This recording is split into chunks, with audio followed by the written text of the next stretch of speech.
नमस्कार। नेपाल टेलिभिजन समाचारमा यहाँलाई स्वागत छ। म सुरेन्द्र पौडेल र म अनिता बिन्दु। सुरुमा प्रमुख समाचार।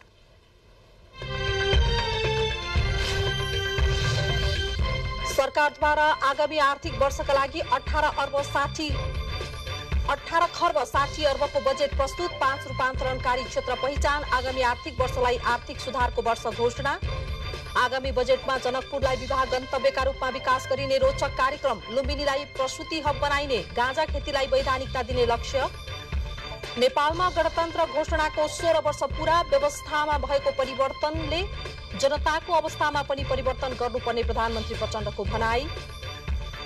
प्रतिनिधि सभाद्वारा सहकारीको रकम अपचलन सम्बन्धी छानबिन गर्न संसदीय छानबिन समिति गठन। सांसद सूर्य थापा नेतृत्वको 7 सदस्यीय समितिलाई 4 बुँदे कार्यादेश।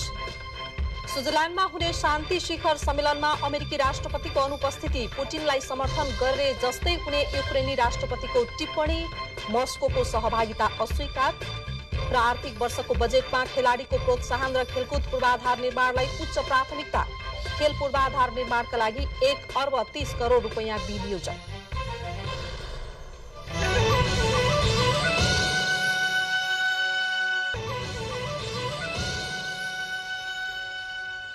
समाचार विस्तारमा र सुरुमा बजेट विशेष।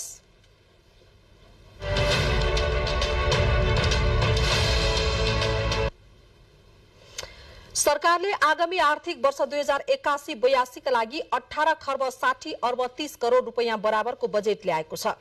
अर्थमन्त्री वर्षमान पुनले आज संसदमा बजेट वक्तव्य प्रस्तुत गर्नुहुँदै कुल विनियोजन मध्ये चालुतर्फ 11 खर्ब 40 अर्ब 66 करोड अर्थात् 61.39%, पुँजीगततर्फ 3 खर्ब 52 अर्ब 35 करोड अर्थात् कुल विनियोजनको 18.94% र वित्तीय व्यवस्थातर्फ 3 खर्ब 67 अर्ब 28 करोड अर्थात् 19.74% बजेट विनियोजन गरिएको छ। यो खर्च अनुमान चालू आर्थिक वर्षको विनियोजनको तुलनामा 6.2%ले बढी र संशोधित अनुमानको तुलनामा 21.56%ले बढी हो। कुल विनियोजनमा प्रदेश र स्थानीय तहमा वित्तीय हस्तान्तरणतर्फ 4 खर्ब 8 अर्ब 87 करोड विनियोजन गरिएको छ। आगामी आर्थिक वर्षका लागि अनुमान गरिएको खर्च बेहोर्ने स्रोत मध्ये राजस्वबाट 12 खर्ब 60 अर्ब 30 करोड र वैदेशिक अनुदानबाट 52 अर्ब 33 करोड रहेको छ। बाँकी वैदेशिक ऋणबाट 2 खर्ब 17 अर्ब 67 करोड र आन्तरिक ऋणबाट 3 खर्ब 30 अर्ब रुपैयाँ बेहोरिने भएको छ। मन्त्री परिषदको बैठकले अर्थमन्त्री वर्षमान पुनद्वारा संघीय संसदको संयुक्त बैठकमा आज प्रस्तुत गरिने आर्थिक वर्ष 2081-82 को सरकारको राजस्व र व्ययको वार्षिक अनुमान बजेट पारित गरेको हो। यसअघि आजै मन्त्री परिषदको बैठकले बजेट पारितको निर्णय गरेको थियो। सरकारले आगामी आर्थिक वर्ष 2081-82 को बजेटका 5 उद्देश्य र 5 प्राथमिकता तय गर्दै आर्थिक सुधारका 5 वटा रणनीति र 5 रूपान्तरणकारी क्षेत्रका कार्यक्रम ल्याएको छ। सरकारले कृषि क्षेत्रको रूपान्तरण, ऊर्जा क्षेत्रको विकास, सूचना प्रविधिको विकास, पर्यटन प्रवर्धन र उद्यमशीलता तथा औद्योगिक विकासलाई रूपान्तरणकारी क्षेत्रका रूपमा पहिचान गरेको छ। वार्षिक बजेटमा यी 5 क्षेत्रलाई प्राथमिकतामा राखी रकम विनियोजन गरिएको अर्थमन्त्री वर्षमान पुनले बताउनुभयो। एक रिपोर्ट। कृषिको व्यावसायीकरण र आधुनिकीकरण सहित उत्पादन र उत्पादकत्व अभिवृद्धि गर्ने गरी कृषि क्षेत्रको रूपान्तरणको कार्यक्रम ल्याइएको छ। सरकारी, निजी, सहकारी तथा विकास साझेदारबाट कृषि क्षेत्रमा लगानी अभिवृद्धि गर्न विक्रम सम्वत 2081 देखि 2091 सम्मको अवधिलाई कृषिमा लगानी दशक घोषणा गरिएको छ। आगामी आर्थिक वर्ष 900 मेगावाट विद्युत थप गरी राष्ट्रिय प्रणालीको विद्युत क्षमता 4500 मेगावाट पुर्याउने गरी ऊर्जा क्षेत्रको विकास गर्ने सरकारको लक्ष्य छ। नेपाललाई सूचना प्रविधि हबको रूपमा विकास गरिनेछ भने आगामी आर्थिक वर्ष 16 लाख पर्यटक भित्र्याउने गरी पर्यटन प्रवर्धनका कार्यक्रम सञ्चालन गरिनेछ। यसैगरी आन्तरिक उत्पादन बढाई, आयात प्रतिस्थापन र निर्यात वृद्धि गर्न तथा उत्पादनलाई रोजगारीसँग आबद्ध गराउन उत्पादन र रोजगारीका लागि साझेदारी कार्यक्रम सञ्चालन गरी उद्यमशीलता र औद्योगिक विकासको रूपान्तरणकारी क्षेत्र अघि सारिएको छ। निर्यात वृद्धि गर्न तथा उत्पादनलाई रोजगारीसँग आबद्ध गराउन उत्पादन र रोजगारीका लागि साझेदारी कार्यक्रम सञ्चालन गरिनेछ। सङ्घ प्रदेश र स्थानीय तह, निजी क्षेत्र, सहकारी तथा समुदायको साझेदारीमा सञ्चालन हुने यस कार्यक्रम मार्फत कृषिको उत्पादन र उत्पादकत्व बढाउन, कृषिमा आधारित उद्योगको विकास र विस्तार गर्न, ग्रामीण पर्यटन प्रवर्धन गर्न तथा सूचना प्रविधिमा आधारित उद्यम स्थापना र सञ्चालन गर्न प्रोत्साहन गरिनेछ। यस कार्यक्रमका लागि रु 7 अर्ब विनियोजन गरेको छु। अर्थमन्त्री वर्षमान पुनले संसदको संयुक्त बैठकमा प्रस्तुत गर्नुभएको बजेटका 5 उद्देश्यमा उत्पादन, उत्पादकत्व र रोजगारी वृद्धि, निजी क्षेत्रको मनोबल बढाउँदै लगानी वृद्धि र आर्थिक क्रियाकलापमा तीव्रता ल्याउनु, स्रोत र साधनको सन्तुलित र समन्वयिक ढङ्गले परिचालन गरी आर्थिक असमानता र गरिबी न्यूनीकरण गर्नु र सार्वजनिक सेवा प्रवाहलाई प्रभावकारी बनाउनु रहेका छन्। त्यस्तै बजेटका 5 प्राथमिकतामा आर्थिक सुधार र निजी क्षेत्रको प्रवर्धन, कृषि, ऊर्जा, सूचना प्रविधि जस्ता औद्योगिक पूर्वाधार निर्माण, शिक्षा, स्वास्थ्य लगायत सामाजिक क्षेत्रको विकास, समावेशिता र सामाजिक सुरक्षा र सुशासन प्रवर्धन तथा सार्वजनिक सेवा प्रवर्धनमा सुधार रहेका छन्। बजेटका 5 उद्देश्य देखाइ बमोजिम रहेका छन्। 1. उत्पादन, उत्पादकत्व र रोजगारी वृद्धि गर्नु। 2. निजी क्षेत्रको मनोबल बढाउँदै लगानी वृद्धि गर्नु र आर्थिक क्रियाकलापमा तीव्रता ल्याउनु। 3. मानव संसाधनको विकास गर्नु। 4. स्रोत र साधनलाई सन्तुलित र समन्वयिक ढङ्गले परिचालन गरी आर्थिक असमानता र गरिबी न्यूनीकरण गर्नु र 5. सार्वजनिक सेवा प्रवाहलाई प्रभावकारी बनाउनु। आर्थिक सुधारका 5 रणनीतिमा संरचनागत सुधार, व्यावसायिक वातावरणमा सुधार, सार्वजनिक वित्त प्रणालीमा सुधार, वित्तीय क्षेत्र सुधार र सार्वजनिक प्रशासनमा सुधार रहेका छन्। अर्थतन्त्रको संरचनागत सुधारका लागि सुझाव दिन एक उच्च स्तरीय आर्थिक सुधार सुझाव कार्यदल गठन गरिने अर्थमन्त्री पुनले बताउनुभयो।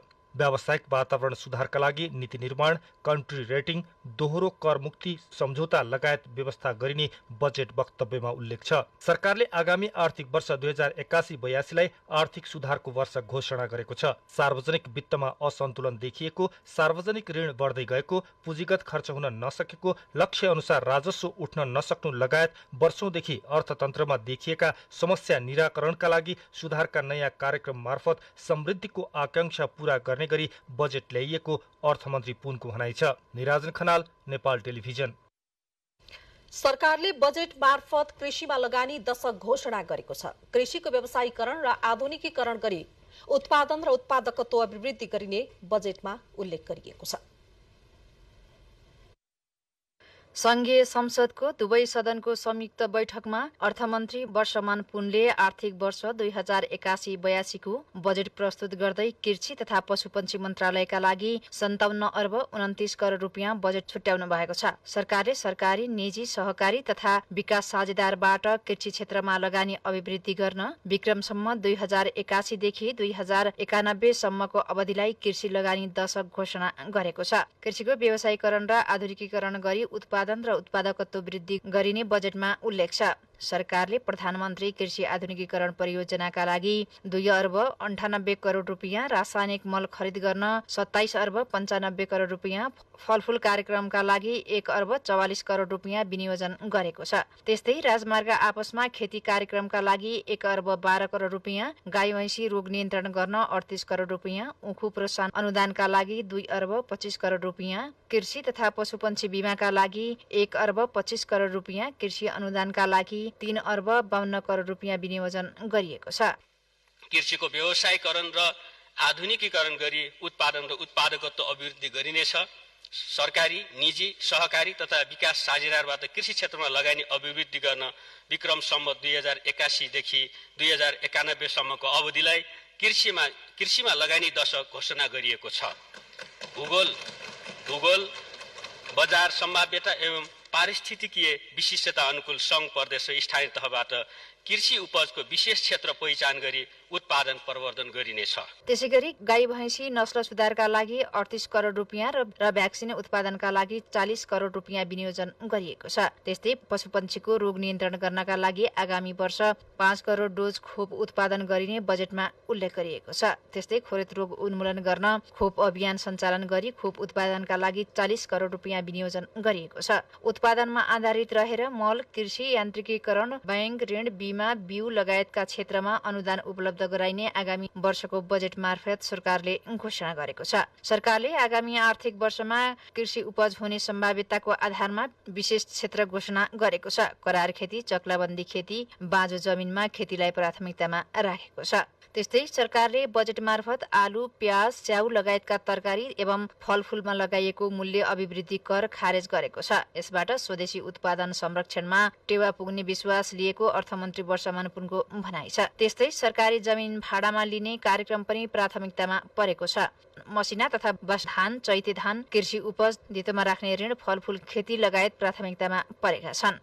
कमला अर्याल, नेपाल टेलिभिजन, काठमाडौँ। सरकारले नेपाललाई सूचना प्रविधिको हबका रूपमा विकास गर्ने भएको छ। अर्थमन्त्री वर्षमान पुनले संघीय संसदको संयुक्त बैठकमा आर्थिक वर्ष 2081-82 को बजेट प्रस्तुत गर्नुहुँदै सूचना प्रविधि क्षेत्रमा 10 वर्षमा 30 खर्बको निर्यात गर्ने लक्ष्य राखिएको जानकारी दिनुभयो। 5 लाखलाई प्रत्यक्ष तथा 10 लाखलाई अप्रत्यक्ष रोजगारी सिर्जना गर्ने लक्ष्यसहित आगामी वर्षलाई सूचना प्रविधिको हबको प्रस्थान वर्षका रूपमा अगाडि बढाइने घोषणा अर्थमन्त्रीको छ। सूचना प्रविधिलाई अर्थतन्त्रको संवाहक क्षेत्रका रूपमा स्थापित गर्दै सूचना प्रविधिका नवीनतम प्रविधि अवलम्बन गर्न कानूनी व्यवस्था गरिने मन्त्री पुनले बताउनुभयो। सूचना प्रविधिका क्षेत्रमा नीतिगत स्थायित्व सहित उच्च गतिको भरपर्दो र गुणस्तरीय इन्टरनेट सेवा र बौद्धिक सम्पत्ति संरक्षण प्रदान गरिने भएको छ। डिजिटल नेपाल फ्रेमवर्क परिमार्जन गरी सोको कार्यान्वयन र अनुगमन गर्न संस्थागत व्यवस्था गरिने र त्यसका लागि 69 करोड रुपैयाँ विनियोजन गरिएको छ। काठमाडौँ उपत्यका र बुटवलमा उपलब्ध सरकारी तथा निजी भवनको उपयोग गरी उच्च गतिको इन्टरनेट, विद्युत सुरक्षा लगायत पूर्वाधार सहित सूचना प्रविधि पार्कको काम अगाडि बढाइनेछ। ती स्थानमा 3 वर्षका लागि वर्क स्टेशन सञ्चालन गर्न निशुल्क स्थान उपलब्ध गराइने घोषणा बजेटमा गरिएको छ। काठमाडौँको दिल्ली बजार स्थित चारखालमा बहुतले संरचना निर्माण गरी अत्याधुनिक सूचना प्रविधि हब सञ्चालनको व्यवस्था गरिने भएको छ। यस्तै ललितपुरको खुम्मलटारमा ज्ञान पार्क स्थापना गरिने भएको छ। स्वदेशमा उत्पादित सफ्टवेयरलाई प्राथमिकता दिई सार्वजनिक निकायलाई उपयोग गर्ने व्यवस्था मिलाइएको अर्थमन्त्री पुनले बताउनुभयो। सरकारी डाटा सेन्टरको स्तर उन्नति गर्दै निजी क्षेत्रबाट सञ्चालन हुने डाटा सेन्टरका लागि मापदण्ड तयार गर्ने सरकारको योजना छ। विद्युतीय तथ्याङ्कको भण्डारण, सुरक्षा र उपयोगलाई व्यवस्थित र भरपर्दो बनाउने र सूचना प्रविधि विषयमा स्नातक र स्नाकोत्तर तहमा अध्ययन गरिरहेका युवालाई सूचना प्रविधि सम्बद्ध उद्योगमा इन्टर्न गर्ने व्यवस्था मिलाइने बजेटमा उल्लेख छ। सबै वडा, केन्द्र, सामुदायिक विद्यालय र स्वास्थ्य क्षेत्रमा उच्च गतिको इन्टरनेट पुर्याउने र डिजिटल डिभाइस कम गर्न पिछडिएको क्षेत्र, महिला र समुदायको सूचना प्रविधिमा पहुँच विस्तार गर्ने कार्यक्रम बजेटमा समावेश गरिएको छ। ऊर्जा क्षेत्रमा ठूला आयोजना सुरु गरी कुल जडित क्षमता 4500 मेगावाट पुर्याउने लक्ष्यसहित सरकारले बजेट सार्वजनिक गरेको छ। आगामी आर्थिक वर्षमा मुलुकको राष्ट्रिय प्रणालीमा 4500 मेगावाट बराबरको बिजुली उपलब्ध हुने प्रक्षेपण गरिएको छ। अर्थमन्त्री वर्षमान पुनले संघीय संसदमा पेश गर्नुभएको बजेटमा नयाँ आर्थिक वर्षमा 900 मेगावाट बिजुली थप हुने उल्लेख गरिएको हो। ऊर्जा क्षेत्रलाई विशेष प्राथमिकतामा राख्दै कुल जडित क्षमता बढ्ने बजेटमा उल्लेख छ। हाल प्रति व्यक्ति विद्युत खपत क्षमता 380 किलोवाटबाट बढाएर 450 किलोवाट बराबर पुग्नेछ। यस्तै आगामी आर्थिक वर्षदेखि नेपालको बिजुली बंगलादेश पुर्याइनेछ। भारतमा मात्रै निकासी भइरहेको बिजुली बंगलादेश पुगेपछि नेपालको बिजुली क्षेत्रीय बजारमा प्रवेश गर्नेछ। यस्तै सुखयामको मागलाई सम्बोधन गर्ने लक्ष्यका साथ सरकारले जलाशययुक्त आयोजना निर्माणलाई पनि विशेष प्राथमिकतामा राखेको छ। निर्माणमा जान ठिक्क रहेको 1200 मेगावाट क्षमताको बुढी गण्डकी जलविद्युत आयोजनाको निर्माण सुरु गरिनेछ। सो आयोजना निर्माणका लागि वित्तीय स्रोतको सुनिश्चितताका लागि 2 वटा ढाँचा प्रस्तुत गरिसकिएको छ। जलाशययुक्त आयोजनाको बाँध र विद्युत गृह छुट्टा छुट्टै निर्माण गरी आवश्यक व्यवस्था गरिने बजेटमा व्यवस्था गरिएको छ। यस्तै 635 मेगावाट क्षमताको दुधकोशी, 417 मेगावाट क्षमताको नलगाड जलविद्युत आयोजना निर्माण सुरु गर्ने व्यवस्था बजेटमा गरिएको छ। यस्तै 280 मेगावाट क्षमताको नौमुरे जलविद्युत आयोजनाको समेत निर्माण शुरू गर्ने सरकारले लक्ष्य निर्धारण गरेको छ। सरकारले वैदेशिक रोजगारीमा रहेका नागरिकको लगानीलाई सुरक्षित गर्ने गरी 77.5 मेगावाट क्षमताको घुन्सा खोला र 70.3 मेगावाट क्षमताको सिम्बुवा खोला जलविद्युत आयोजनाको निर्माण शुरू गर्ने व्यवस्था बजेटमा गरिएको छ। यसैगरी जनताको जलविद्युत कार्यक्रम अन्तर्गत 106 मेगावाट क्षमताको जदुल्ला 99.9 मेगावाट क्षमताको तामाकोशी 5औं 210 मेगावाट क्षमताको चैनपुर सेती जलविद्युत आयोजना निर्माण शुरू गर्ने लक्ष्य निर्धारण गरिएको छ। सुनकोशी तेस्रो जलविद्युत आयोजनाको लगानी ढाँचा निर्धारण गरी निर्माणका लागि आवश्यक प्रक्रिया शुरू गरिनेछ। त्यस्तै 10,800 मेगावाट क्षमताको कर्णाली चिसापानी जलविद्युत आयोजनाको विस्तृत अध्ययनसहित इन्जिनियरिङ डिजाइनको कार्य शुरू गर्ने प्रबन्ध बजेटमा गरिएको छ। सन् 2045 भित्र शून्य कार्बन उत्सर्जनको लक्ष्य हासिल गर्न परम्परागत ऊर्जालाई स्वच्छ एवं नवीकरणीय ऊर्जाको उपयोग र प्रवर्धन मार्फत विस्थापन गर्दै लैजाने लक्ष्य राखिएको छ। निजी क्षेत्रको लगानीमा 100 मेगावाट क्षमता बराबरको सौर्य ऊर्जा प्रणाली जडानका लागि आवश्यक व्यवस्था बजेटले गरेको छ। ढल्केबर इन्डुवा प्रसारण लाइन 12 विषय खिम्ती लप्सी फेदी 400 केबी क्षमताको प्रसारण लाइन निर्माण सम्पन्न गरिनेछ।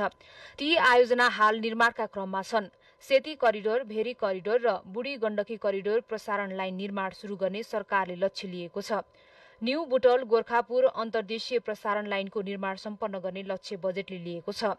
इन्डुवा पूर्णिया दोदोधारा बरेली प्रसारण लाइन निर्माणका लागि आवश्यक व्यवस्था गरिएको छ। प्रसारण लाइनको राइट अफ वेका लागि आवश्यक पर्ने जग्गा प्राप्तिका लागि जग्गा धनीलाई शेयर प्रदान गर्ने व्यवस्था बजेटमा गरिएको छ। अर्थमन्त्री पुनले ऊर्जा क्षेत्रका लागि 50 अर्ब 74 करोड बराबरको बजेट विनियोजन गरिएको जानकारी दिनुभयो। बुलेटिनमा समाचारहरूको क्रम जारी छ। अहिलेलाई भने केही बेर विश्राम। विश्रामपछि बाँकी समाचार। उद्यमशीलता र औद्योगिक विकासलाई रूपान्तरणकारी क्षेत्रको रूपमा पहिचान गरेको सरकारले उत्पादन र रोजगारीका लागि साझेदारी कार्यक्रम सञ्चालन गर्ने भएको छ। बजेट मार्फत सरकारले मेक इन नेपाल र मेड इन नेपाल अभियानमा निजी क्षेत्रसँग सहकार्य गर्ने पनि घोषणा गरेको छ। आन्तरिक उत्पादन बढाई, आयात प्रतिस्थापन र निर्यात वृद्धि गर्न तथा उत्पादनलाई रोजगारीसँग आबद्ध गराउन सरकारले उत्पादन र रोजगारीका लागि साझेदारी कार्यक्रम सञ्चालन गर्ने भएको छ। बजेटमा सरकारले सङ्घ, प्रदेश र स्थानीय तह, निजी क्षेत्र, सहकारी तथा समुदायको साझेदारीमा सञ्चालन हुने यस कार्यक्रम मार्फत कृषिको उत्पादन र उत्पादकत्व बढाउन, कृषिमा आधारित उद्योगको विकास र विस्तार गर्न, ग्रामीण पर्यटन प्रवर्धन गर्न तथा सूचना प्रविधिमा आधारित उद्यम स्थापना र सञ्चालन गर्न प्रोत्साहित गरिने उल्लेख गरेको छ। प्रधानमन्त्री नेपाली उत्पादन तथा उपभोग अभिवृद्धि कार्यक्रम मार्फत स्वदेशी उत्पादनलाई प्रोत्साहन गरिने नीति सरकारले लिएको छ। मेक इन नेपाल र मेड इन नेपाल अभियानमा निजी क्षेत्रसँग सहकार्य गरिने उल्लेख गरिएको छ। उत्पादनमूलक उद्योग र पर्यटन उद्योग, स्थलसम्म पहुँच मार्ग, प्रसारण लाइन, नियमित विद्युत सेवा र इन्टरनेट सेवा लगायतका पूर्वाधार पुर्याउन सरकारले साझेदारी गर्ने बजेटमा उल्लेख गरिएको छ। स्थानीय पूर्वाधार विकास, सार्वजनिक निजी साझेदारीमा बृहत स्तरका कृषि फर्म सञ्चालन, एक गाउँ एक उत्पादन, पर्यटन लगायतका कार्यक्रमबाट स्थानीय स्तरमा आय आर्जन वृद्धि गर्ने सरकारको लक्ष्य छ। निजी क्षेत्रसँगको सहकार्यमा प्रदेशलाई विशिष्टीकृत आर्थिक केन्द्रको रूपमा विकास गरिने योजना अगाडि बढाइएको छ। यसअनुसार कोशीलाई उद्योग, मधेसलाई कृषि, बागमतीलाई सूचना प्रविधि, गण्डकीलाई पर्यटन, लुम्बिनीलाई साना तथा मझौला उद्यम, कर्णालीलाई जडीबुटी र सुदूरपश्चिम प्रदेशलाई धार्मिक पर्यटनको आर्थिक हब बनाइने बजेटमा उल्लेख छ। आर्थिक वृद्धिका सम्भावनाका क्षेत्रलाई समेटी एकीकृत विकासको अवधारणा अनुरूप नमुना विकास अभियान सञ्चालन गर्न भरतपुर, बुटवल, पोखरा, मुगलिन, भरतपुरलाई 3 वटा कोणमा राखी गण्डकी आर्थिक त्रिभुज परियोजना प्रस्ताव गरिएको छ। यस परियोजना अन्तर्गत निजी क्षेत्रसँगको साझेदारीमा औद्योगिक इकोसिस्टम निर्माण गरी औद्योगिक पुनरुत्थान र गुणस्तरीय रोजगारी सिर्जना गरिने उल्लेख छ। उद्यममा युवा सहभागिता बढाउन स्टार्टअप र नवप्रवर्धनका लागि इकोसिस्टम विकास गरी उद्यमशील वातावरण सिर्जना गर्ने योजना सरकारको छ। युवाको उद्यमशील सोचलाई व्यवसायमा रूपान्तरण गर्न प्रत्येक प्रदेशमा बिजनेस इक्युबेसन सेन्टर सञ्चालन गर्ने योजना पनि घोषणा गरिएको छ। महिला उद्यमीद्वारा उत्पादित वस्तु तथा सेवाको प्रवर्धनका लागि सार्वजनिक निजी साझेदारीमा काठमाडौँको चोभारमा अन्तर्राष्ट्रिय स्तरको प्रदर्शनी स्थल निर्माण गरिने घोषणासँगै सरकारले औद्योगिक विकास र उद्यमशीलता प्रवर्धनका लागि 6 अर्ब 55 करोड रुपैयाँ विनियोजन गरेको छ। सरकारले आगामी आर्थिक वर्षको बजेटमा पूर्वाधार विकासका लागि 1 खर्ब 50 अर्ब 53 करोड रुपैयाँ बजेट विनियोजन गरेको छ। बजेटमा केरुङ काठमाडौँ रेलमार्गको सम्भाव्यता अध्ययन सम्पन्न गर्ने तथा रेलमार्ग विकासका लागि 3 अर्ब 88 करोड विनियोजन गर्ने कुरा पनि उल्लेख गरिएको छ। आगामी आर्थिक वर्ष 2081-82 को बजेट सार्वजनिक गर्दै अर्थमन्त्री वर्षमान पुनले भौतिक पूर्वाधार मन्त्रालय अन्तर्गत पूर्वाधार विकासका लागि 1 खर्ब रुपैयाँ भन्दा बढीको बजेट विनियोजन गरिएको बताउनुभयो। पूर्व पश्चिम राजमार्ग विस्तारका लागि 29 अर्ब 88 करोड रुपैयाँ बजेट विनियोजन गरिएको छ। काठमाडौँ तराई मधेस द्रुत मार्गका लागि 22 अर्ब 54 करोड र मध्य पहाडी पुष्पलाल लोकमार्गको लागि 3 अर्ब 68 करोड रुपैयाँ विनियोजन गरिएको छ भने हुलाकी राजमार्गमा 3 अर्ब 3 करोड रुपैयाँ छुट्याइएको छ। नेपाली सेनाको व्यवस्थापनमा निर्माण भइरहेको मध्य पहाडी लोकमार्गका लागि 3 अर्ब 68 करोड, उत्तर दक्षिण कोरिडोरका लागि 4 अर्ब 43 करोड रुपैयाँ विनियोजन गरिएको छ। यसैगरी पूर्व पश्चिम राजमार्ग अन्तर्गत बुटोल नारायणगढ र कमला कञ्चनपुर 4 लेनमा विस्तार कार्य आगामी वर्ष पूरा गरिने गरी बजेट विनियोजन गरिएको अर्थमन्त्री पुनले बताउनुभयो। मदन भण्डारी राजमार्गको बाँकी निर्माण कार्य अगाडि बढाउन 3 अर्ब 60 करोड रुपैयाँ विनियोजन गरिएको छ।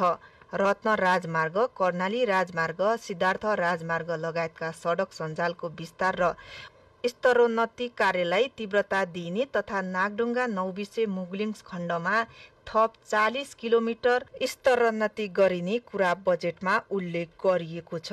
आबु खैरेनी पोखरा खण्डमा कालोपत्रे सम्पन्न गरिने र मुगलिङ आबु खैरेनी खण्ड विस्तारको निर्माण कार्य सुरु गरिनेछ।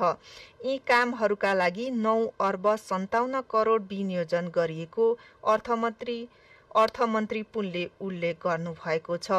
काँकडभिट्टा लौकही बुटोल गोरुसिङ्गे विस्तारको काम सुरु हुने बजेटमा उल्लेख छ। राष्ट्रिय राजमार्गको 250 किलोमिटर र अन्य राजमार्गको 7800 किलोमिटर सडकको मर्मत सम्भार गर्न 6 अर्ब 54 करोड विनियोजन गरेको छ। Bheri corridor, Tamor corridor, Mahakali corridor, Seti लोकमार्ग र सालझण्डी सन्धि खर्क ढोर पाटन सडकको स्तरोन्नति गरिनेछ। त्यसका लागि 3 अर्ब 86 करोड विनियोजन गरिएको छ। जयनगर बर्दिवास रेलमार्ग अन्तर्गत बिजलपुरा बर्दिवास खण्ड तथा बथनाहा विराटनगर खण्डमा जग्गा प्राप्तिको कार्य सम्पन्न गरिने, पूर्व पश्चिम विद्युतीय रेलमार्गको बर्दिवास खण्डको निर्माणाधीन कार्य सम्पन्न गरिने बजेटमा उल्लेख छ। केरुङ काठमाडौँ रेलमार्गको सम्भाव्यता अध्ययन सम्पन्न गरिनेछ। रेलमार्ग विकासका लागि 3 अर्ब 88 करोड विनियोजन गरिएको छ। यस्तै काठमाडौँ तराई मधेस द्रुत मार्ग सडक आयोजना अन्तर्गत निर्माणाधीन महादेवटार धोब्रे र लेनडाँडा सुरुङ मार्ग निर्माण कार्य आगामी आर्थिक वर्ष सम्पन्न गरिनेछ। यसैगरी आगामी वर्ष 57 पुलको निर्माण कार्यलाई तीव्रता दिने सरकारले जनाएको छ। काठमाडौँ उपत्यका भित्रका व्यस्त 44 वटा चोकमा स्मार्ट ट्राफिक लाइट जडान गरिने पनि बजेट वक्तव्यमा उल्लेख गरिएको छ। पवन वर्षा शाह, नेपाल टेलिभिजन, काठमाडौँ। सरकारले स्वास्थ्य तथा जनसङ्ख्या मन्त्रालय सहित स्वास्थ्य क्षेत्रमा 86 अर्ब 24 करोड रुपैयाँ बजेट विनियोजन गरेको छ। आर्थिक वर्ष 2081-82 को बजेट प्रस्तुत गर्नुहुँदै अर्थमन्त्री वर्षमान पुनले बजेटमा निशुल्क औषधि, अस्पतालहरूको क्षमता वृद्धि, स्वास्थ्य बीमा, आधारभूत अस्पताल सञ्चालन, उपकरण लगायतका विषयहरू रहेको बताउनुभयो। सरकारले संघीय अस्पतालमा जेरियाट्रिक वार्ड सञ्चालन गर्न 2 अर्ब रुपैयाँ रकम विनियोजन गरेको छ। अर्थमन्त्री वर्षमान पुनले संघीय संसदमा बजेट प्रस्तुत गर्दै सरकारले संघीय अस्पतालमा जेरियाट्रिक वार्ड सञ्चालन गरी ज्येष्ठ नागरिकलाई सहज रूपमा स्वास्थ्य सेवा सञ्चालन गर्न, क्यान्सर, मेरुदण्ड, पक्षघातको उपचार गर्न, मृगौला प्रत्यारोपण गर्न, डायलासिसको लागि औषधि उपचार खर्च उपलब्ध गराउन सरकारले 2 अर्ब रुपैयाँ विनियोजन गरेको बताउनुभयो। यसैगरी स्वास्थ्य बीमाका लागि 7 अर्ब 50 करोड रुपैयाँ बजेट विनियोजन भएको छ। आमा सुरक्षा र मातृ तथा नवजात शिशु स्याहार कार्यक्रमको लागि 3 अर्ब 6 करोड रुपैयाँ रकम विनियोजन गरेको हो। यसैगरी सामाजिक सुरक्षा कोष र स्वास्थ्य बीमा बीच अन्तर आबद्धता कायम गर्ने पनि घोषणा गर्नु भएको छ। परोपकार प्रसूति तथा स्त्री रोग अस्पतालमा नवजात शिशुको जन्मजात विकलाङ्ग वा असाधारण प्रकृतिको अवस्था पहिचान गर्न भ्रूण तथा नवजात शिशु परीक्षण सेवा सञ्चालन गरिने भएको छ। अटिजम, बौद्धिक तथा शारीरिक अपाङ्गता भएका बालबालिकाको विकास अवस्था र बाल मानसिक समस्याको पहिचान, निदान, उपचार तथा पुनर्स्थापनामा संलग्न हुने जनशक्तिको क्षमता अभिवृद्धि गर्ने पनि अर्थमन्त्री पुनले बताउनुभयो। वीर अस्पतालमा जलनको सघन उपचारका लागि आधुनिक कक्ष विस्तार गरिनेछ। कीर्तिपुरको वर्ण अस्पतालको पूर्वाधार विकास गरिनेछ। भेरी अस्पताललाई सिकल सेल एनिमिया उपचार केन्द्रको रूपमा विकास गरिनेछ। नयाँ निर्माण हुने ट्रमा सेन्टरलाई नजिकका स्वास्थ्य संस्थासँगको समन्वयमा सञ्चालन गर्न व्यवस्था मिलाइनेछ। आत्महत्या र सामाजिक स्वास्थ्य समस्या निवारण सम्बन्धी सेवा विस्तार गर्न मानसिक अस्पताल पाटनको क्षमता अभिवृद्धि गरिनेछ। कर्णाली स्वास्थ्य विज्ञान प्रतिष्ठान तथा कोशी नारायणी भरतपुर, भेरी डडेलधुरा र गजेन्द्र नारायण सिंह अस्पतालको क्षमता विकास गरी 500 शय्यामा स्तरोन्नति गरिने पनि उल्लेख गरिएको छ।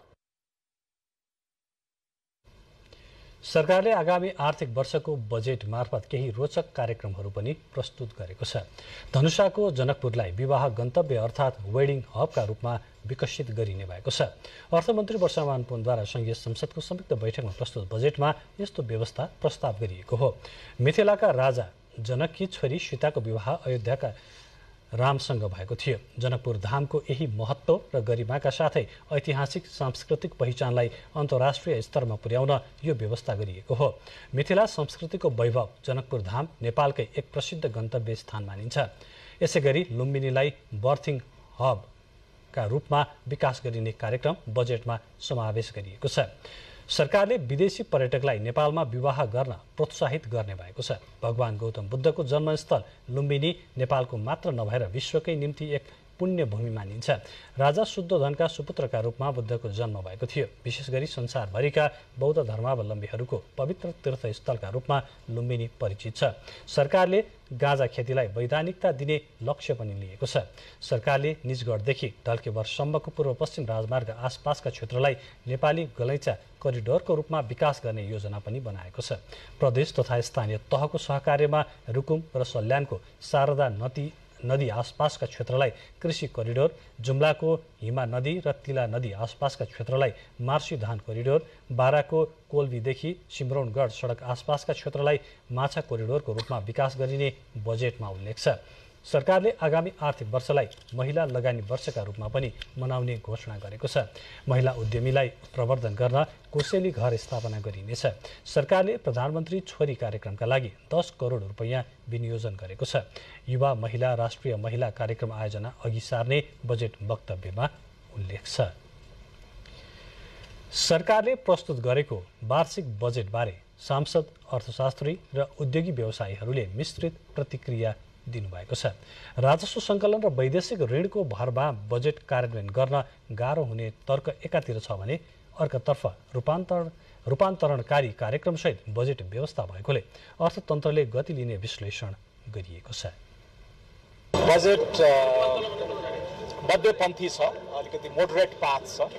जुन बजारमा एउटा थियो नि आकार वात्तै बढ्ला भन्ने डर थियो सबैलाई, त्यस्तो खालको गैर जिम्मेवार बजेट आएको छैन। सन्तुलनमा राख्ने प्रयास गरिएको छ। गत साल 1751 अर्बको बजेट थियो, त्यसलाई बेस मान्ने हो भने जम्मा 6% मात्र वृद्धि भएको छ। सरसर्ती हेर्दाखेरि ठिकै देखिन्छ। तर कार्यान्वयनमा हामीहरूको फितलोपन पहिलेदेखि नै हो, अहिले पनि त्यो फितलोपन हुन्छ कि भन्ने चिन्ता छ। बजेटले खास गरी कर उठाउने तरिका, करको प्रक्षेपण, त्यसको साथसाथै वैदेशिक अनुदान र सहयोगको प्रक्षेपण र आन्तरिक नीतिको प्रक्षेपण जुन रूपमा गरेको छ त्यो कुरा हेर्दा यो बजेट कार्यान्वयनमा अगाडि बढ्छ। अब हामीले बाहिरबाट जुन खबरदारी गरिराखेका थियौँ ज्यादा धेरै ठुलो बढी आर्थिक वृद्धि हुन्छ भनेर नहोसिनुहोस् भनेर हामीले भनेका थियौँ, त्यसकारण 6% नै भन्नुभएको छ। यद्यपि 6%मा पुग्न पनि गाह्रो हुन्छ, तैपनि 6% सरकारी तहबाट भन्दा त्यसलाई चाहिँ एकदम भन्नै नहुने भन्नु मिल्दैन। तर समग्रमा यो जति पनि कुराहरू चाहिँ बजेटमा उल्लेख गरिएका छन् धेरै विषयवस्तु चाहिँ छुने कोसिस गरिएको छ, तर निश्चित रूपमा त्यसबाट चाहिँ परिणाम आउने म देख्दिनँ र धेरै ठाउँमा बजेट सानोतिनो छरिन्छ।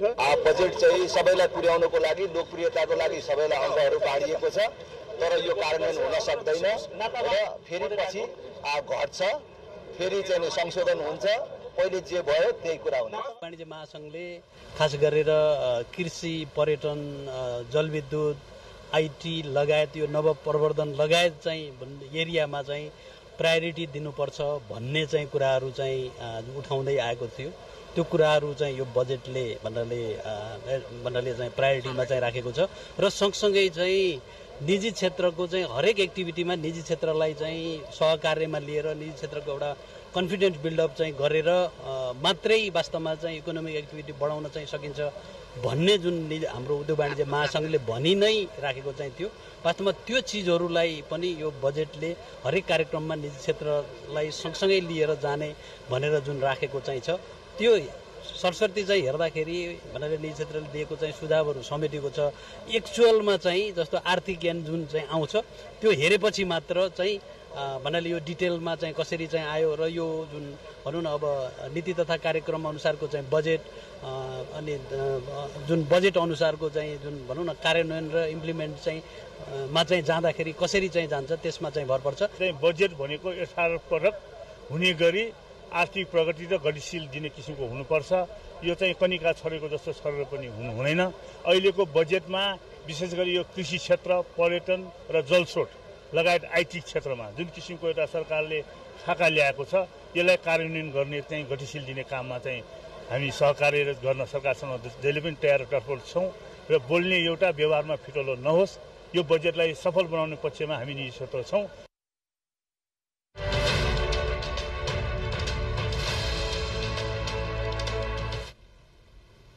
बजेट विशेषपछि अब केही बेर विश्राम, त्यसपछि बाँकी समाचार क्रम। विश्रामपछि बाँकी समाचार। नेपाली जनताको संघर्ष, बलिदान र परिवर्तनसँग जोडिएको गणतन्त्र स्थापनाका अवसरमा आज राष्ट्रिय दिवस मनाइएको छ। तत्कालीन नेपाल कम्युनिस्ट पार्टी माओवादीको सशस्त्र युद्ध र 7 संसदवादी राजनैतिक दलको शान्तिपूर्ण आन्दोलनको जगमा तत्कालीन राजा ज्ञानेन्द्र शाहले आफ्नो प्रत्यक्ष शासन सत्ता जनतालाई फिर्ता गर्दै 2063 वैशाख 11 गते तत्कालीन संसद पुनर्स्थापना गर्नुभएको थियो। त्यसपछि गठित सरकारबाट भएको संविधान सभाको निर्वाचनबाट निर्वाचित संविधान सभाको पहिलो बैठकले 2065 जेठ 15 गते व्यवस्थापिका संसदबाट गणतन्त्र स्थापनाको घोषणा गरेको थियो। देशमा गणतन्त्र स्थापना भएको ऐतिहासिक दिनलाई प्रत्येक वर्ष गणतन्त्र दिवसका रूपमा मनाइने गरिन्छ। यस वर्षको जेठ 14, 15 र 16 गते 3 दिनसम्म नेपालभित्र र विदेशस्थित नेपाली राजदूतावास नियोगहरूमा दीपावली लगायत कार्यक्रमहरू गरी गणतन्त्र दिवस मनाउने निर्णय गरिएको छ। 17औं गणतन्त्र दिवस देशभर विभिन्न कार्यक्रम गरी मनाइएको छ। 3 दिनसम्म मनाइने गणतन्त्र दिवसको मूल समारोह भने काठमाडौँको नेपाली सैनिक मञ्च टुडी खेलमा आयोजना गरियो।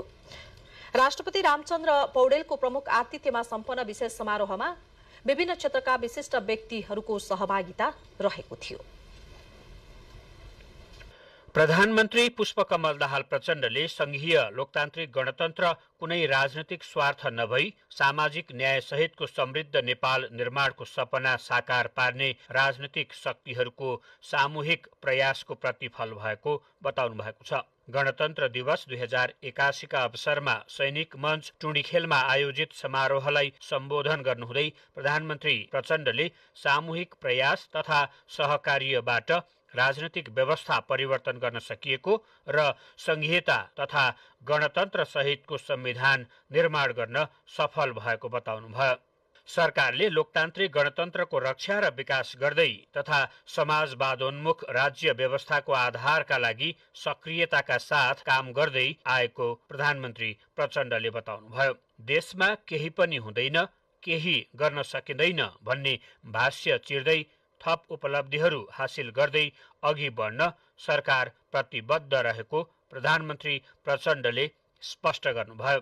स्वतन्त्र र सन्तुलित परराष्ट्र नीति अवलम्बन गर्दै राष्ट्रिय हितको रक्षा गर्न सरकार दृढ रहेको पनि प्रधानमन्त्री प्रचण्डले बताउनुभयो। मित्र राष्ट्र तथा अन्तर्राष्ट्रिय सङ्घ संस्थाहरूसँगको सम्बन्ध सुदृढ भएकाले नेपाल 2083 सम्ममा अति कम विकसित राष्ट्रबाट विकासशील राष्ट्रमा स्तरोन्नति हुने सुनिश्चित भएको पनि उहाँले बताउनुभयो। संघीय लोकतान्त्रिक गणतन्त्र, स्थानीय स्वायत्तता र आधारभूत विषयहरूमा स्वनिर्णयको अधिकार भएकाले यसका लाभहरूलाई आम नागरिकमा पुर्याउन सरकारले दृढतापूर्वक प्रयास गरिरहेको उहाँले बताउनुभयो। भौगोलिक रूपमा हिमाल, पहाड र तराईको विशेषता बोकेको एवं विभिन्न धर्म, संस्कृति, जात जाति, भाषा भाषी तथा बहुसंस्कृतिले सुसज्जित एवं विविधतामा एकताको मर्मलाई आत्मसात गरेको हाम्रो सुन्दर देश नेपालमा स्वाभिमानी र पराक्रमी नेपाली जनताको बलिदानीपूर्ण सङ्घर्षको परिणाम स्वरूप आजभन्दा 16 वर्ष अघि वंशवादी सामन्ती राजतन्त्रात्मक व्यवस्थाको अन्त्य गरी जनताद्वारा जनताका लागि शासन गर्ने संघीय लोकतान्त्रिक गणतन्त्रात्मक शासन व्यवस्था स्थापना भएको हो। समारोहमा राष्ट्रपति रामचन्द्र पौडेल, उपराष्ट्रपति राम सहाय प्रसाद यादव, प्रधान न्यायाधीश विश्वम्भर प्रसाद श्रेष्ठ, सभामुख देवराज घिमिरे, राष्ट्रिय सभाका अध्यक्ष नारायण प्रसाद दाहाल, उप प्रधानमन्त्री, मन्त्रीगण, उच्च पदस्थ अधिकारी, नेपाल स्थित कूटनीतिक नियोगका प्रमुख तथा प्रतिनिधिको सहभागिता रहेको थियो। सो अवसरमा नेपाली सेनाको हेलिकप्टरले गणतन्त्र दिवस 2081 अंकित ब्यानर प्रदर्शन र पुष्पवृष्टि गरेको थियो। समारोहमा नेपाली सेना, नेपाल प्रहरी र सशस्त्र प्रहरी बल नेपालले मार्च पास सहित सांगीतिक प्रस्तुति दिएका थिए। समारोहमा काठमाडौँ महानगरपालिका, ललितपुर महानगरपालिका सहित उपत्यकाका अन्य नगरपालिकाहरूले पनि नेपालको कला र संस्कृति झल्कने झाँकी प्रदर्शन गरेका थिए। सरकारले गणतन्त्र दिवस 2081 लाई भव्य रूपमा मनाउन प्रधानमन्त्रीको अध्यक्षतामा गणतन्त्र दिवस 2081 मूल समारोह समिति गठन गरेको छ। देशमा गणतन्त्र स्थापना भएको ऐतिहासिक दिनलाई प्रत्येक वर्ष राष्ट्रिय दिवसका रूपमा मनाउने गरिएको छ। यस वर्ष जेठ 14, 15 र 16 गते 3 दिनसम्म नेपालभित्र र विदेश स्थित नेपाली दूतावास र नियोगहरूमा दीपावली लगायत विभिन्न कार्यक्रम गर्ने निर्णय मूल समारोह समितिले गरेको छ। मूल समारोह समितिका अध्यक्ष एवं प्रधानमन्त्री पुष्पकमल दाहाल प्रचण्डले पनि जनताका आकांक्षाहरू असीमित छन्, ती पूरा गर्न नेपालभित्र रहेका सम्पूर्ण पक्षहरूको एकीकृत प्रयास आवश्यक छ भनेर जोड दिनुभएको छ। देवी सापकोटा, नेपाल टेलिभिजन, काठमाडौँ। प्रतिनिधि सभाद्वारा सहकारीको बचत रकम अपचलन सम्बन्धी छानबिन गर्न संसदीय छानबिन समिति गठन गरेको छ। एमाले सांसद सूर्यबहादुर थापाको संयोजकत्वमा एक 7 सदस्यीय छानबिन समिति गठन भएको हो। समितिमा एमालेकी सरिता भुसाल, कांग्रेसबाट ईश्वरी न्युपाने र बद्री पाण्डे, माओवादीबाट लेखनाथ दाहाल, रासोपाबाट शिशिर खनाल र राप्रपाबाट ध्रुव बहादुर प्रधान रहेका छन्। समितिको नाम सहकारी संस्था बचत रकम संसदीय छानबिन विशेष समिति राखिएको छ। समितिको 4 बुँदे कार्यादेश तय गरिएको छ। साथै समितिको कार्यावधि पनि 3 महिना तोकिएको छ। कार्यक्षेत्रको पहिलो बुँदामा सहकारी संस्थाहरूमा देखिएको संकट तथा यससँग जोडिएको कानूनी र संस्थागत प्रयोजन एवं वित्तीय प्रणालीको नियमन, सुपरिवेक्षण र पारदर्शिता सम्बन्धमा अध्ययन गरी सुझाव दिने उल्लेख गरिएको छ। त्यसैगरी दोस्रो बुदामा समस्यामा परेका सहकारी संस्थाका बचतकर्ताको बचत रकमको सुरक्षा गर्न जोखिममा रहेको तथा दुरुपयोग भएको बचत रकम छिटो र सहज ढंगले फिर्ता गर्न सकिने उपायका सम्बन्धमा अध्ययन गरी सिफारिस गर्ने पनि उल्लेख गरिएको छ। त्यसै गरेर तेस्रो बुदामा बचतकर्ताको बचत सुरक्षा र बचत फिर्ता अविलम्ब गर्ने बारे उल्लेख गरिएको छ। चौथो बुदामा भने गोर्खा मिडिया नेटवर्कमा पैसा गएका सहकारीको छानबिन गर्ने जनाइएको छ।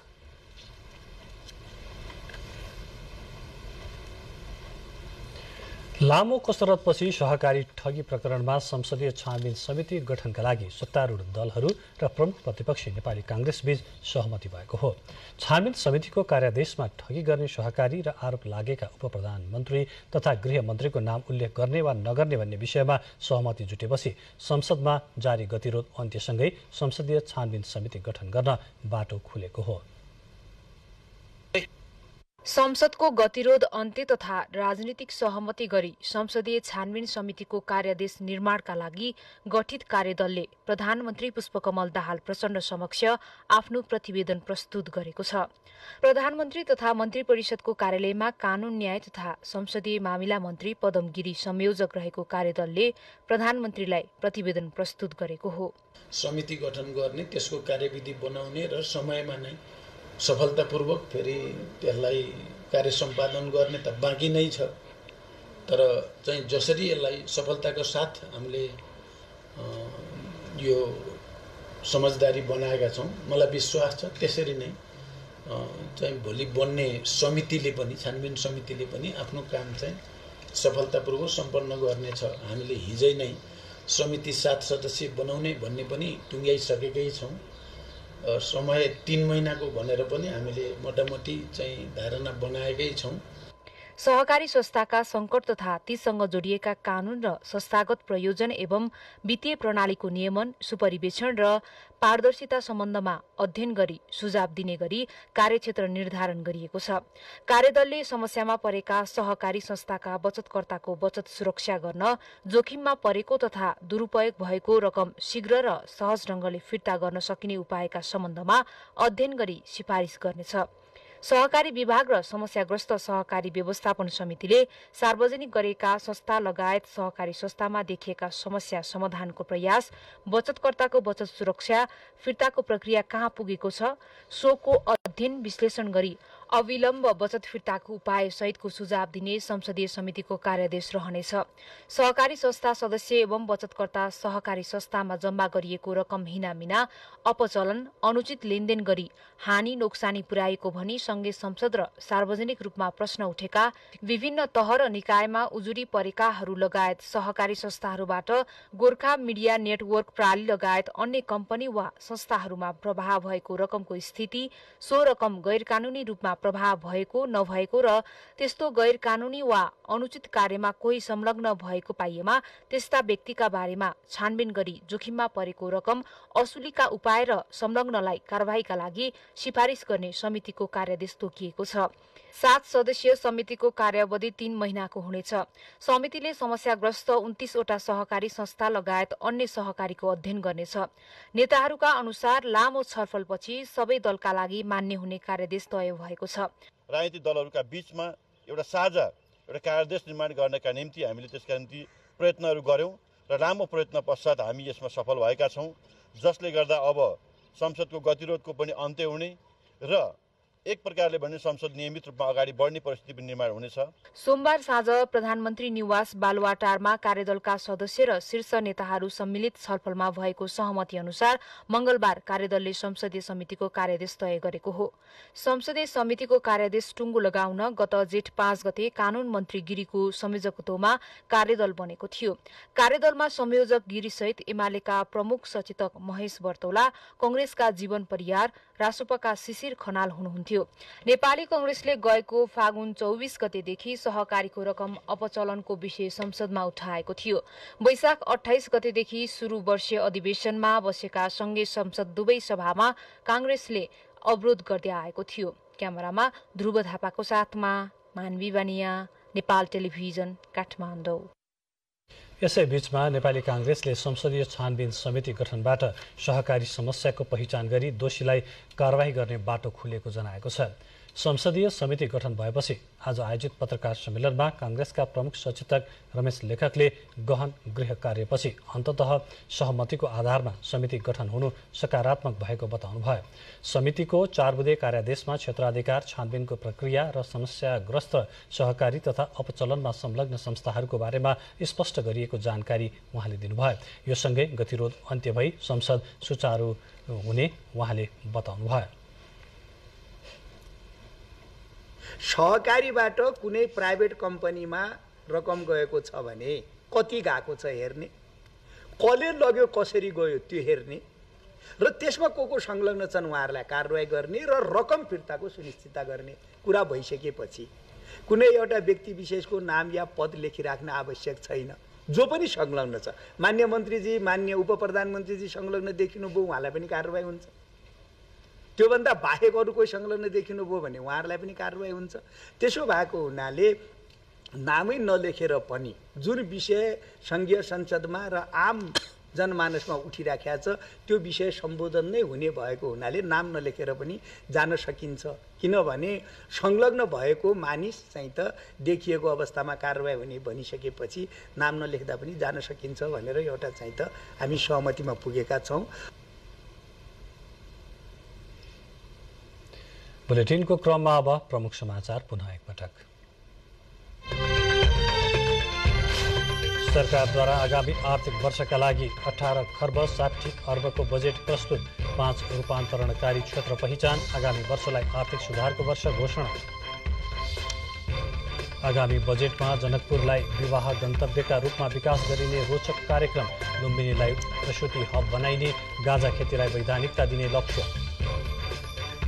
नेपालमा गणतन्त्र घोषणाको 16 वर्ष पूरा, व्यवस्थामा भएको परिवर्तनले जनताको अवस्थामा पनि परिवर्तन गर्नुपर्ने प्रधानमन्त्री प्रचण्डको भनाई। प्रतिनिधि सभाद्वारा सहकारीको रकम अपचलन सम्बन्धी छानबिन गर्न संसदीय छानबिन समिति गठन, सांसद सूर्य थापा नेतृत्वको 7 सदस्यीय समितिलाई 4 बुँदे कार्यादेश।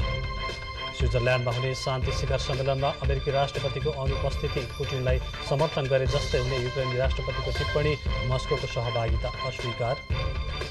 र आर्थिक वर्षको बजेटमा खेलाडीको प्रोत्साहन र खेलकुद पूर्वाधार निर्माणलाई उच्च प्राथमिकता, खेल पूर्वाधार निर्माणका लागि 1 अर्ब 30 करोड रुपैयाँ विनियोजन। कान्तिपुर मिडिया ग्रुपका अध्यक्ष कैलाश सिरोहियालाई थप उपचारका लागि जनकपुरबाट एयरलिफ्ट गरी ललितपुरको नखुस्थित नेपाल मेडिसिटी अस्पताल ल्याइएको छ। प्रहरी हिरासतमै रहेका बेला स्वास्थ्य बिग्रिएपछि उपचारका लागि जनकपुर स्थित काव्य अस्पतालमा भर्ना गरिएका सिरोहियालाई थप उपचार तथा थप परीक्षणका लागि मेडिसिटी रेफर गरिएको हो। सिरोहियालाई दिउँसो करिब 3:30 बजेतिर हेलिकप्टर मार्फत मेडिसिटी अस्पताल ल्याइएको हो। सोमबार तेस्रो पटक 3 दिनको म्याद थप गर्दा धनुषा जिल्ला अदालतले सिरोहियाको स्वास्थ्य अवस्था प्रतिकूल रहेका कारण उपयुक्त अस्पतालमा लगेर नियमित स्वास्थ्य परीक्षण गरिरहेका चिकित्सकबाट परीक्षण गर्न उपयुक्त हुने आदेश दिएको थियो। सोही आदेश अनुसार काव्य अस्पतालले अध्यक्ष सिरोहियालाई नियमित परीक्षण गराइरहेको मेडिसिटी अस्पताल ल्याइएको हो। संचार तथा सूचना प्रविधि मन्त्री रेखा शर्माले मुलुकको राजनैतिक व्यवस्था परिवर्तन भए पनि जनताको अवस्थामा अझै परिवर्तन गर्न नसकिएको बताउनु भएको छ। गोरखापत्रद्वारा प्रकाशित पुस्तक परिवर्तित नेपालको लोकार्पण कार्यक्रममा गणतन्त्रलाई संस्थागत गर्दै थप उपलब्धिका लागि सबै लाग्नुपर्नेमा उहाँले जोड दिनुभयो। राजनैतिक परिवर्तनसँगै जनताको जीवनमा आर्थिक सामाजिक सुधार ल्याउनु महत्त्वपूर्ण रहेको पनि उहाँको भनाइ छ।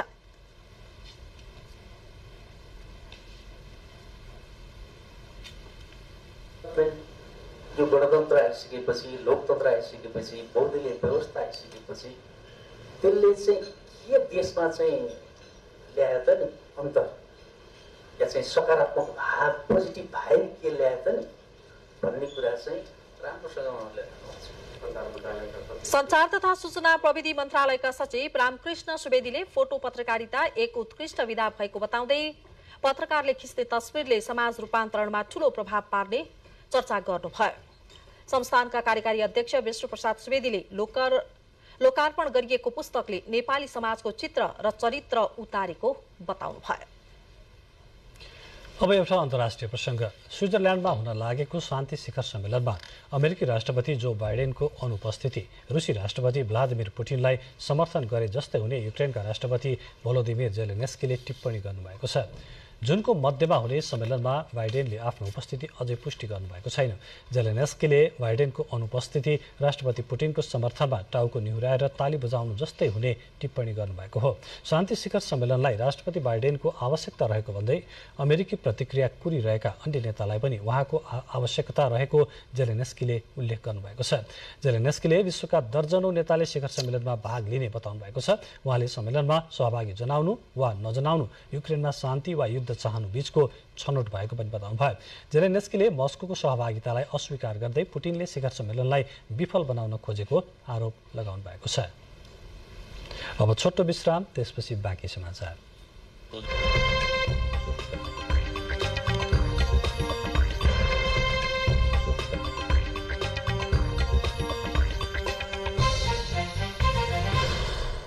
अब आर्थिक समाचार।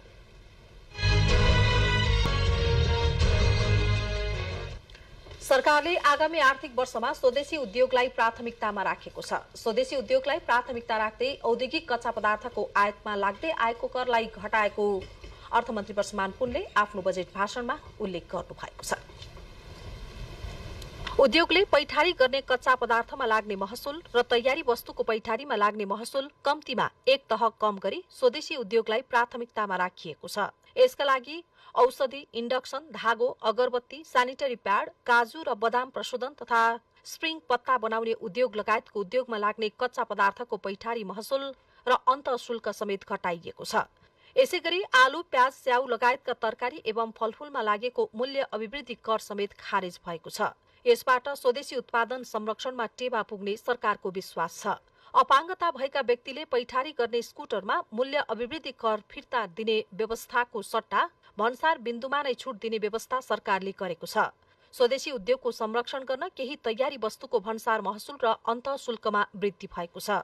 यसैगरी विदेशी पुँजी आकर्षित गर्न विदेशी बैंक तथा वित्तीय संस्थाबाट लिएको ऋण भुक्तानी गर्दा लाग्ने आयकर समेत घटेको छ।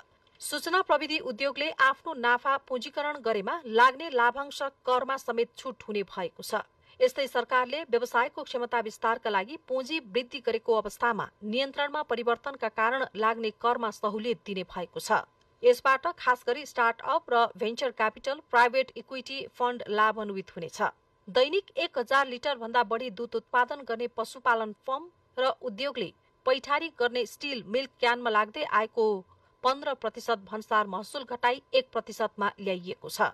बनमारा, पात पतिङ्गर लगायत खेर जाने सामग्रीबाट बन्ने पिलेटको निकासीमा लाग्ने महसुल समेत हटाइएको छ। कर विवादका कारण भोग्नु परेका समस्या एवं मर्काका सम्बन्धमा करदाताबाट गुनासो आइरहेको बेला कर निर्धारण लगायतका विषयमा अध्ययन गरी समस्या समाधान गरिने सरकारले घोषणा गरेको छ। तर मदिरा, बियर, सुर्ती र चुरोटमा लगाइएको अन्त शुल्क दर भने वृद्धि गरिएको छ।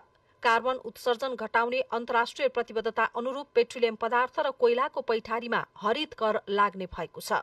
गैर करको दरमा समय सापेक्ष वृद्धि गर्ने घोषणा भएको छ भने गैर कर राजस्वलाई लागत प्रभावी बनाउने अर्थमन्त्री पुनले आफ्नो बजेट भाषणमा उल्लेख गर्नु भएको छ।